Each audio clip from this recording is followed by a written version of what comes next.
രാഹുൽ ഗാന്ധി വയനാട്ടിൽ തന്നെ വീണ്ടും മത്സരിക്കാൻ സാധ്യത, ഉത്തർപ്രദേശിൽ മത്സരിക്കണമെന്ന സമ്മർദ്ദം കോൺഗ്രസുകാർ അവിടെ നടത്തുമ്പോഴും രാഹുൽ ഗാന്ധി അദ്ദേഹത്തിന്റെ നിലപാട് വ്യക്തമാക്കുന്നു. താൻ വീണ്ടും വയനാട്ടിൽ നിന്ന് തന്നെ മത്സരിക്കും. വയനാട്ടിലെ ജനങ്ങളുടെ പിന്തുണയുടെ ശക്തി എന്താണെന്ന്, തീവ്രത എന്താണെന്ന് അദ്ദേഹത്തിന് ശരിക്കും ബോധ്യപ്പെട്ടിട്ടുണ്ടെന്നാണ് മനസ്സിലാക്കുന്നത്. എന്തായാലും അടുത്ത ലോക്സഭാ തെരഞ്ഞെടുപ്പിൽ വയനാട്ടിൽ നിന്ന് ഒരു നാഷണൽ ലെവലിൽ തലതൊട്ടപ്പനും VVIP ആയി നിൽക്കുന്ന ഒരു മത്സരാർത്ഥി ഉണ്ടാകും. അത് രാഹുൽ ഗാന്ധിയാണ്. രാധാകൃഷ്ണൻ കൂടുതൽ വിവരങ്ങളുമായി നമുക്കൊപ്പം ചേരുകയാണ്. Radhakrishnan, welcome back to morning show. Radhakrishnan, Rahul Gandhi വ്യക്തിപരമായി എടുത്ത തീരുമാനമാണോ അതോ Congress all India Congress committee എടുത്ത തീരുമാനമാണോ ഇത്? വ്യക്തമാക്കൂ. SKN ഈ രണ്ടാമത്തെ ജോഡോ യാത്ര ആരംഭിക്കാനായിട്ട് പോവുകയാണ്. ഈ ഉത്തർപ്രദേശ് കേന്ദ്രീകരിച്ചുകൊണ്ട് ഹിന്ദി ഹൃദയഭൂമിയിലെ സംസ്ഥാനങ്ങൾ കോൺഗ്രസിന്റെ ദേശീയ നേതൃത്വം ആ മേഖലകളെ അവഗണിച്ചുകൊണ്ട് മുന്നോട്ട് പോകുന്നതിനെതിരെ വളരെ കർശനമായിട്ടുള്ള നിലപാട് കഴിഞ്ഞ ദിവസങ്ങളിൽ സ്വീകരിച്ചിരുന്നു. അത് അയോധ്യ വിഷയത്തിൽ ഉൾപ്പെടെ നമ്മൾ കണ്ടതാണ്. രാഹുൽ ഗാന്ധി അഥവാ നെഹ്റു കുടുംബത്തിലെ അംഗങ്ങൾ ഉത്തർപ്രദേശിൽ നിന്ന് തന്നെ ജനവിധി തേടണം എന്ന നിലപാട് ഇപ്പോൾ ഉത്തർപ്രദേശ് കോൺഗ്രസ് കമ്മിറ്റി കൈക്കൊണ്ടിരിക്കുന്നു. അതിന് അടിസ്ഥാനപ്പെടുത്തി അവർ ആ നിലപാട് ദേശീയ നേതൃത്വത്തെ അറിയിക്കുകയും ചെയ്തിട്ടുണ്ട്. അതിനർത്ഥം രാഹുൽ ഗാന്ധി വയനാട്ടിൽ നിന്ന് ഇത്തവണ മത്സരിക്കരുത്, പകരം ഉത്തർപ്രദേശിൽ നിന്ന് തന്നെ വേണം. കഴിഞ്ഞ തവണ രണ്ടിടത്ത് നിന്ന് മത്സരിച്ചത് കൊണ്ടാണ് രാഹുൽ ഗാന്ധിക്ക് വിജയിക്കാൻ പറ്റാത്ത ആയി പോയത് എന്ന നിരീക്ഷണവും ഉത്തർപ്രദേശ് ഘടകം നടത്തുന്നുണ്ട്. പക്ഷേ കോൺഗ്രസിന്റെ ദേശീയ നേതൃത്വത്തെ സംബന്ധിച്ച് അവർ കണക്കുകൂട്ടുന്നത് നിലവിലുള്ള രാഷ്ട്രീയ സാഹചര്യം പരിശോധിക്കുമ്പോൾ 250 സീറ്റുകളിൽ ശ്രദ്ധ കേന്ദ്രീകരിക്കുക. അതിൽ ഭൂരിപക്ഷവും വരുന്നത് ദക്ഷിണേന്ത്യയിലാണ്. അത് രാഹുൽ ഗാന്ധിയുടെ ടീമാണ് 250 എന്ന ഒരു ലക്ഷ്യത്തിലേക്ക് കാര്യങ്ങൾ ഒതുക്കുന്നത്. ഇതിനനുബന്ധമായിട്ടാണ് രാഹുൽ ഗാന്ധി തന്റെ നിലപാടും വ്യക്തമാക്കുന്നത്.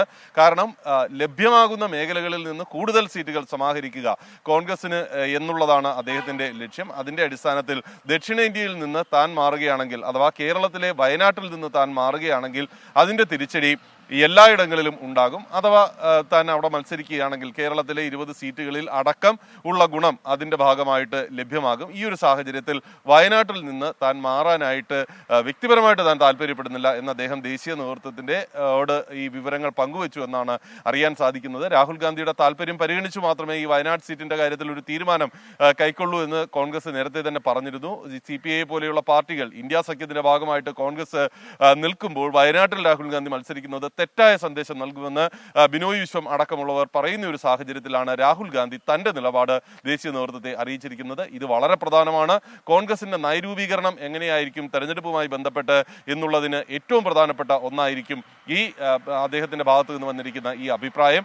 അതുകൊണ്ട് ദക്ഷിണേന്ത്യയിൽ കോൺഗ്രസ് കൂടുതൽ ശ്രദ്ധ കേന്ദ്രീകരിക്കാൻ പോകുന്നു എന്നതിന്റെ തെളിവ് കൂടിയാണ് രാഹുൽ ഗാന്ധിയുടെ ഭാഗത്തു നിന്ന് ഉണ്ടായിരിക്കുന്ന ഈ മറുപടി. ഇതിന്റെ അടിസ്ഥാനത്തിൽ വരുന്ന ദിവസങ്ങളിൽ ഈ വയനാട് അടക്കമുള്ള സ്ഥലങ്ങളിലെ രാഷ്ട്രീയ പ്രവർത്തനങ്ങൾ കൂടുതൽ ശക്തമാക്കാനായിട്ടുള്ള ശ്രമമായിരിക്കും ദക്ഷിണേന്ത്യ കേന്ദ്രീകരിച്ചുകൊണ്ട് കോൺഗ്രസ് നടത്താനായിട്ട് പോകുന്നത്. രാഹുൽ ഗാന്ധി ഈ ജോഡോ യാത്രയ്ക്ക് ശേഷം വയനാട്ടിൽ എത്തുമെന്നും അതുമായി ബന്ധപ്പെട്ടിട്ടുള്ള സന്ദർശന പരിപാടികൾ, അദ്ദേഹത്തിന്റെ തെരഞ്ഞെടുപ്പിന് മുന്നോടിയായിട്ടുള്ള സന്ദർശന പരിപാടികൾ ഉണ്ടാകുമെന്നുമാണ് നമുക്കറിയാനായിട്ട് സാധിക്കുന്നത്. അങ്ങനെ രണ്ടാമതൊരു തവണ കൂടി വയനാട്ടിലേക്ക് രാഹുൽ ഗാന്ധി എത്തുന്നു. നെഹ്റു കുടുംബാംഗം എത്തുന്നു. കോൺഗ്രസിന്, കേരളത്തിലെ UDFന് അത് നൽകുന്ന ആവേശം വളരെ വലുതായിരിക്കും. അതിന്റെ ഒരു പ്രതിഫലനം കഴിഞ്ഞ തവണത്തേതെന്ന പോലെ തന്നെ ഈ തവണയും തങ്ങൾക്ക് അനുബന്ധമായിട്ട് ലഭ്യമാക്കാനാണ് അവർ ശ്രമിക്കുന്നത്. നമ്മൾ ഓർക്കേണ്ട ഒരു കാര്യം, ഇനി തെരഞ്ഞെടുപ്പ് പ്രഖ്യാപനത്തിന് ഇനി കേവലം 2 മാസം പോലും ഉണ്ടോ എന്നുള്ള ഒരു സംശയം നിലനിൽക്കുന്ന ഒരു സാഹചര്യമാണ് ഉള്ളത്. മാർച്ച് മധ്യത്തോടുകൂടി തെരഞ്ഞെടുപ്പ് പ്രഖ്യാപനം തെരഞ്ഞെടുപ്പ് കമ്മീഷൻ നടത്തും. ഇതുമായി ബന്ധപ്പെട്ടിട്ടുള്ള അവലോകന യോഗങ്ങൾ അടക്കം പുരോഗമിക്കുകയാണ്. ഈ സാഹചര്യത്തിലാണ് എല്ലാ രാഷ്ട്രീയ പാർട്ടികളിലും അവരുടെ നീക്കങ്ങൾ ശക്തമാക്കുന്നത്. അതിനനുബന്ധമായിട്ടാണ് രാഹുൽ ഗാന്ധി അതിന് മുന്നോടിയായിട്ടാണ് ഈ നിലപാട് അദ്ദേഹം വ്യക്തമാക്കിയിരിക്കുന്നത്. ഇതിന്റെ അടിസ്ഥാനത്തിൽ കോൺഗ്രസ് തെരഞ്ഞെടുപ്പ് സ്ഥാനാർത്ഥി നിർണയത്തിലേക്ക് കടക്കാനും പോവുകയാണ്. Okay, thank you. രാധാകൃഷ്ണനാണ് വിവരങ്ങൾ നൽകിയത്. എന്തായാലും വയനാട്ടിൽ നിന്ന് രാഹുൽ ഗാന്ധി അടുത്ത ലോക്സഭാ തെരഞ്ഞെടുപ്പിൽ മത്സരിക്കും എന്ന് ഏതാണ്ട് ഉറപ്പ്.